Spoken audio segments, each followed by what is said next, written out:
The people of Baltimore want to change their image of their city following high-profile violence that erupted in the streets earlier this year. As Ephraim Graham shows us, they're finding powerful unity in simply sitting down to enjoy a meal together. Police break for a pickup game outside this neighborhood rec center. Inside, volunteers dish out hot meals. Amen. Here you go. Ready to eat up? And the officers deliver a hearty plate to every guest. This is a unity celebration. Baltimore police officers wanted for their city. I don't think anybody really has told the story of the police here in Baltimore and what they went through during all the unrest. They truly love this town and the people that they serve.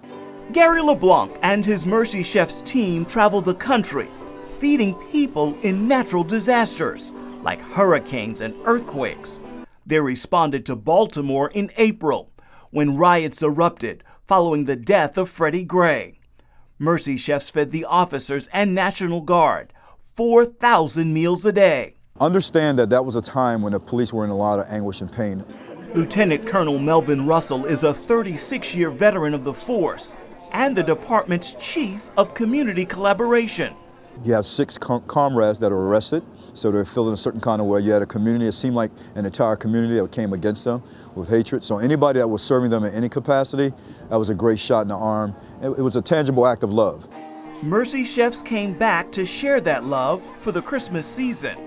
And just days after the city saw a mistrial caused by a hung jury in the trial of an officer charged in the death of Freddie Gray.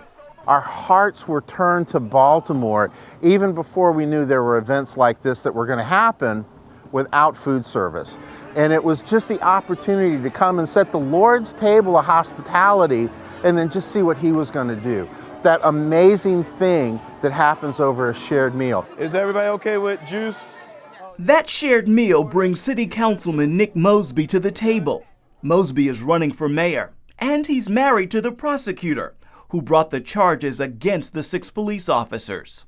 I'm very proud of my city. There's so much more than what was depicted on the negative images associated with the unrest. There was so much positive protest. There was so much positive collective coming together. You look at, Mercy Chefs coming all the way up from Virginia Beach and all that they've been able to do for the city of Baltimore.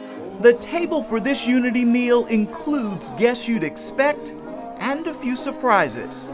We're working together with clergy leaders, the police officers, community leaders, youth advocates, business owners within the neighborhood and outside the neighborhood. We also have gang members, gang leaders. And we're in the heart of Sandtown, Winchester, the epicenter of all this attention. And so it's good to get a good story that's actually real and wholesome.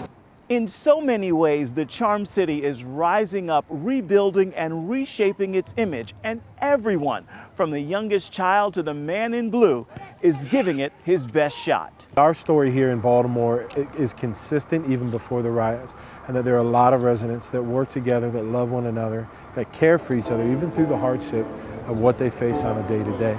And it's these images depicting the police motto, protect and serve, they hope more people will see and remember. Ephraim Graham, CBN News, Baltimore.